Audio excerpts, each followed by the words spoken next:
dalawang magkaibang tunog. Classical musician na Lolo's Girl. Hello, sino to?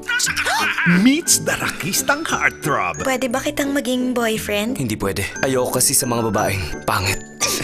May gusto ka rin sa akin? Ang kapal mo din talaga. Kapag musika nila'y nagtagpo, ang resulta, sintunado! The Stupid! Sino naman sila? Kung ang The Stupid ang tututog para sa fundraiser natin, siguradong marami tayong makukuhang pera. Mukhangan talagang sikat yung banda nila.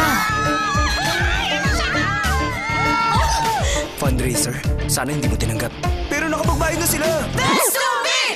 The Stupid! Yung lead vocalist wala. Wala pa siya! Alam ko namang hindi niya tayo sisiputin eh. Ako na lang ang kakanta.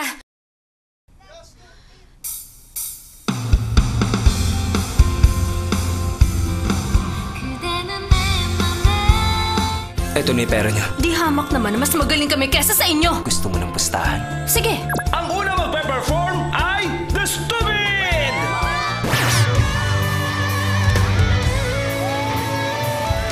Kailangan mo manalo, Nicole! Megas Brown!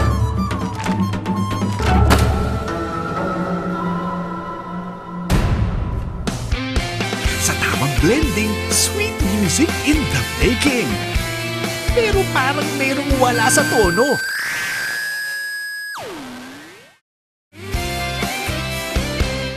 Magkaiba man ang kanilang mga himig, mabuo pa rin kaya ang pag-ibig? Ito ang much-awaited team-up mula sa He's Beautiful, ang chart-topping Korean novelang hitik sa musika at kilig. Abangan sina fast-rising idol Jung Young-hwa at Park Shin-hye ng He's Beautiful. Heartstrings, malapit na!